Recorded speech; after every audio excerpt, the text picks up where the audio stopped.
এয়া চোৱা কংস এই পাপা অস্তৰল পদ্ম কংস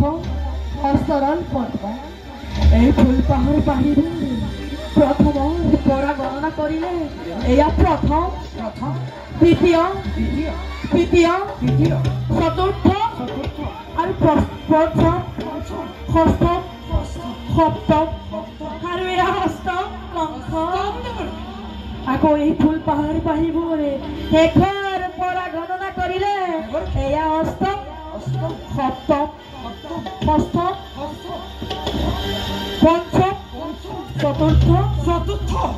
তৃতীয়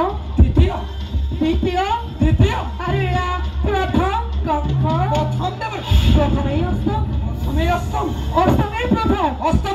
প্ৰথমেই অষ্টম অষ্টমেই প্ৰথম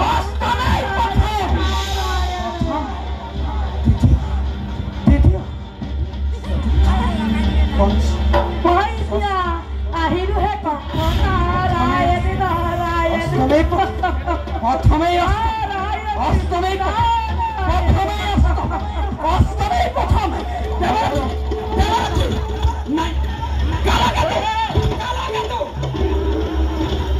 নহয় হত্যা হয় ধ্বংস নহয় অৱৰুদ্ধ কৰিব লাগিব কালকেতু মৃত্যুক অৱৰুদ্ধ কৰিব লাগিব কালকেতু মহাৰাজ কৃষ্ণ অষ্টমী ৰোহিণী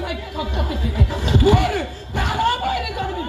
সেই কথা মোক সবাক্য নাৰদে এই মুহূৰ্তে কৈ গৈছে কালকেতু মহাৰাজ তুমি একবাৰকো সময় নষ্ট নকৰি বসুদেৱকে হাতে তাৰা জিন্দগী লগাই কাৰাগাৰলৈ নিক্ষেপ কৰা আৰু শুনা বৃদ্ধ পিতা উগ্ৰখিনি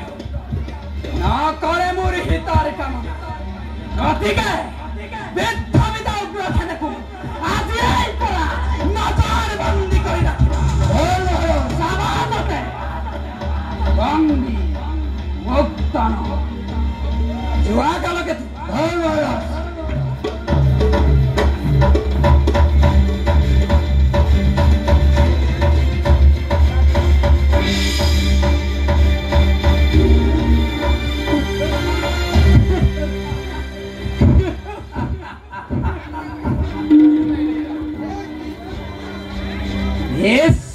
ধ্বংসকাৰী কংস